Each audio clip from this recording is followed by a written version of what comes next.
بسم اللہ الرحمن الرحیم۔ امید کرتے ہیں جی آپ تمام لوگ جو ہیں وہ خیریت سے ہوں گے۔ 12ویں کلاس کی ترجمۃ القرآن ہے جی، جس کا چیپٹر ہے ہمارے پاس چھٹا، یعنی کہ سورۃ محمد ہے، 5واں چیپٹر ہے سوری۔ تو اس کی جو ہے وہ ہم آپ کے ساتھ ریڈنگ جو ہے اس کو شیئر کرتے ہیں۔ تو سب سے پہلے جی ہمارے پاس اس کا تعارف، تو اب ایک چیز جو ہے وہ آپ ذہن نشین کر لیں کہ اس صورت میں سے جو ہے وہ ٹرانسلیشن نہیں ہے، یعنی کہ اس میں سے جو ہے وہ ٹرانسلیشن اور جو الفاظ معنی ہے وہ نہیں پوچھے جائیں گے۔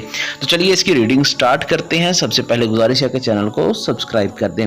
سورۃ محمد جو ہے یہ قرآن مجید کی 47ویں سورت ہے۔ تو پہلا MCQ ہمارے پاس آ گیا کہ یہ 47ویں سورت ہے، یہ 26ویں پارے میں ہے۔ تو یہ ہمارے پاس دوسرا MCQ آ گیا، اس میں 48 آیات اور 4 رکوع ہیں۔ تو یہ ہمارے پاس جو ہے اس کے آگے جی رکوع اور آیات کی تعداد، تو اس کے بعد جی ہمارے پاس اس کا جو ہے وہ مکی یا مدنی ہونے کا جو ہے وہ زمانہ، تو یہ جو ہے یہ مدینہ منورہ میں نازل ہوئی۔ تو یہ ہمارے پاس اس کا شروع کا جو ہے وہ تعارف آ گیا۔ اس کے بعد جی ہمارے پاس اس کی وجہ تسمیہ، یعنی کہ اس کا یہ نام کیوں رکھا گیا ہے۔ تو اس سورت کا نام اس کی دوسری آیت مبارکہ والذین آمنوا وعملوا الصالحات وآمنوا بما نزل علی محمد وهو الحق من ربہم سے ماخوذ ہے، یعنی کہ یہ جو آیت ہے اس سے جو ہے وہ ماخوذ ہے۔ اگر آپ جو ہے وہ اس کو جو ہے آیت کو زبانی یاد نہیں کر سکتے جو ہمارے پاس عربک میں دی گئی ہے، تو آپ اس کو سمپل کر سکتے ہیں کہ اس سورت کا نام اس کی دوسری آیت مبارکہ سے ماخوذ ہے، جس میں لفظ جو ہے وہ محمد استعمال ہوا ہے صلی اللہ علیہ وسلم، اسی سے اس کا جو نام ہے وہ رکھا گیا ہے۔ اس صورت کا یہاں تک جو ہے وہ ہمارے پاس اس کی وجہ تسمیہ آ گئی۔ تو اس صورت میں جہاد و قتال کے احکام بیان ہوئے ہیں، اسی بنا پر اس صورت کو سورۃ القتال بھی کہا جاتا ہے۔ تو اس کا دوسرا نام آ گیا کہ سورۃ محمد کا دوسرا نام کیا ہے، تو اس کا دوسرا نام سورۃ القتال جو ہے وہ رکھا گیا ہے، کیونکہ اس میں جہاد اور قتال جو ہے اس کا حکم آیا ہے۔ یہ نام سورۃ القتال کی اس کی صورت جو ہے وہ 20ویں آیت جو ہے اس سے لیا گیا ہے کہ اس کے اندر لفظ جو ہے وہ قتال سے ماخوذ ہے، اس کی وجہ سے اس کا نام جو ہے وہ سورۃ القتال بھی ہے۔ تو یہ ہمارے پاس اس کی وجہ تسمیہ آ گئی پہلے، اس کے بعد آ گیا جی اس کو سورۃ القتال کیوں کہتے ہیں۔ تو یہ ہمارے پاس دوسرا جو سوال ہے وہ آ جائے گا کہ اس کو قتال اس لیے کہتے ہیں، اور یہ 20ویں آیت میں یہ لفظ استعمال ہوا ہے۔ نیکسٹ جی ہمارے پاس اس کا مرکزی موضوع، تو یہ بھی ہمارے پاس شارٹ کویسچن کی صورت میں ہے کہ سورۃ محمد جو ہے اس کا مرکزی موضوع کیا ہے۔ سورۃ محمد کا مرکزی موضوع جہاد و انفاق فی سبیل اللہ کی ترغیب، یعنی کہ اللہ کی راہ میں کوشش کرنا اور اللہ کی راہ میں خرچ کرنے کی ترغیب دینا ہے، اور کفار و منافقین کے انجام کا بیان ہے۔ تو یہ ہمارے پاس جو ہے جی اس کا مرکزی موضوع ہو گیا۔ نیکسٹ ہے جی ہمارے پاس بنیادی مضامین کے سورۃ محمد کے بنیادی مضامین جو ہیں وہ کیا ہیں۔ تو اس میں اگر ہمارے پاس جو ہے یہ لانگ کویسچن بھی ہر ایکسرسائز کا پوچھا جا رہا ہے، تو اس کو جو ہے وہ ہم لانگ کے حوالے سے بھی جو ہے وہ ساتھ ساتھ دیکھتے ہیں اور ساتھ شارٹر MCQs کا بھی تذکرہ کرتے ہیں۔ تو اس میں ہمارے پاس جو ہے وہ سب سے پہلی جو ہے وہ جو بیان ہے وہ جی سورۃ محمد کے آغاز میں، یعنی کہ سورۃ محمد کے آغاز میں کفار کے عقیدہ و کردار کا مسلمانوں کے کردار سے تقابل کیا گیا ہے، یعنی کہ اس کا موازنہ کیا گیا ہے۔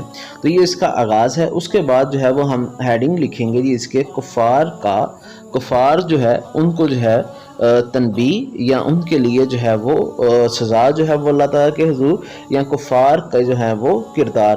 تو کفار کے بارے میں ارشاد ہے کہ یہ نہ صرف خود کفر کرتے ہیں بلکہ لوگوں کو بھی اللہ تعالیٰ کے راستے سے روکتے ہیں، چنانچہ باطل کی پیروی کرنے کی وجہ سے اللہ تعالیٰ ان کے اعمال ضائع کر دیے ہیں۔ اب نیکسٹ جو ہے جی وہ ہے جی اہل ایمان کا تذکرہ۔ تو پہلے ہمارے پاس اہل کفار جو تھے ان کا تذکرہ تھا، اب ہمارے پاس ہیڈنگ ہے اہل ایمان کا تذکرہ۔ اس کے مقابلے میں اہل ایمان کا ذکر کرتے ہوئے فرمایا ہے کہ اہل ایمان اللہ تعالیٰ اور حضرت محمد رسول اللہ خاتم النبیین صلی اللہ علیہ وسلم اور آپ خاتم النبیین صلی اللہ علیہ وسلم پر نازل ہونے والی کتاب پر ایمان لانے کے ساتھ ساتھ نیک اعمال بجا لاتے ہیں۔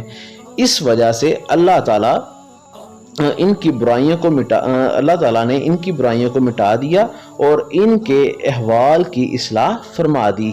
تو یہ ہمارے پاس جو ہے یہ اس کی تیسری ہیڈنگ جو ہے وہ مکمل ہوئی۔ نیکسٹ ہمارے پاس جو پیرا ہے اس کے اوپر ہم جو ہے وہ ہیڈنگ دیں گے جی اہل ایمان کو مختلف ہدایات۔ تو یہاں پہ جی ہمارے پاس سورۃ محمد کی متعدد آیات میں اہل ایمان کو مختلف ہدایات دی گئی ہیں۔ انفاق و جہاد فی سبیل اللہ، اللہ تعالیٰ اور نبی کریم خاتم النبیین صلی اللہ علیہ وآلہ وسلم کی اطاعت کا حکم دیا گیا ہے۔ نیکسٹ ہم ہیڈنگ دیں گے جی مجاہدین اور صابرین کی آزمائش کا تذکرہ۔ تو اس مجاہدین اور صابرین کی آزمائش کیے جانے کا تذکرہ کرتے ہوئے شہداء کی فضیلت بیان کی گئی ہے۔ ایمان اور تقوی اختیار کرنے پر اجر و ثواب کی بشارت دی گئی ہے۔ تو یہاں پہ جو ہے وہ ہمارے پاس نیکسٹ جو ہے وہ ہیڈنگ آ جائے گی جی اہل ایمان کے لیے جنت کی نعمتوں کا بیان۔ تو اس میں ہم لکھیں گے کہ اہل ایمان کے لیے جنت کی نعمتیں بیان کرتے ہوئے ارشاد فرمایا کہ ان کے لیے ایسی جنتیں ہیں جن میں پانی، دودھ، پاکیزہ شراب اور شہد کی نہریں بہتی ہوں گی۔ انہیں وہاں ہر طرح کے پھل عطا کیے جائیں گے اور اللہ تعالیٰ کی طرف سے بخشش ہوگی۔ تو یہ ہمارے پاس جو ہے یہ پیج نمبر 97 کمپلیٹ ہوا۔ نیکسٹ ہمارے پاس پیج کے اوپر جو پہلی ہیڈنگ آئے گی وہ آئے گی جی قرآن مجید کے کفار کو قرآن مجید کے انکار کی وجہ سے تنبیہ۔ تو اس صورت میں جو ہے یہاں سے ہم شروع کریں گے۔ اس صورت میں کفار کو قرآن مجید کے انکار کرنے کی وجہ سے اعمال کے ضائع ہونے اور ہلاک کر دیے جانے کی تنبیہ کی گئی ہے۔ ان کو کائنات میں غور و فکر کرنے کی دعوت دی گئی ہے اور سابقہ نافرمان اقوام کی تباہ شدہ بستیوں کو دیکھ کر ان سے عبرت حاصل کریں فرمایا گیا ہے۔ تو یہ فرمایا گیا ہے کہ کفار کی کچھ دن کی زندگی جو ہے کفار کی زندگی کچھ دن جانوروں کی طرح کھانے پینے کے سوا کچھ نہیں ہے۔ اللہ تعالیٰ کی تائید و نصرت سے محروم ہونے کی وجہ سے ان کا اہل ایمان کے مقابلے میں کوئی تدبیر کارگزر نہیں ہوگی۔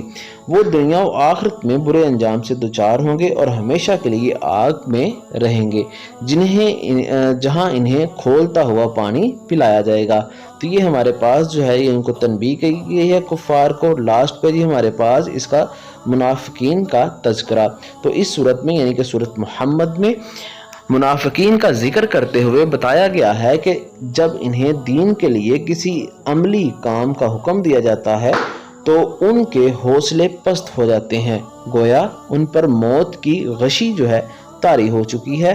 حالانکہ جب اللہ تعالیٰ کی طرف سے حکم نازل ہو تو اس پر عمل پیرا ہونے کے لیے تیار رہنا چاہیے، اسی میں ان کی بھلائی ہے۔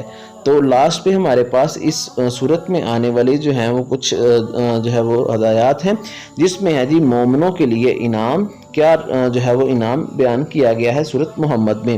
بے شک اللہ انہیں داخل فرمائے گا جو ایمان لائے اور انہوں نے نیک عمل کیے ایسی جنتوں میں جن کے نیچے نہریں بہہ رہی ہیں۔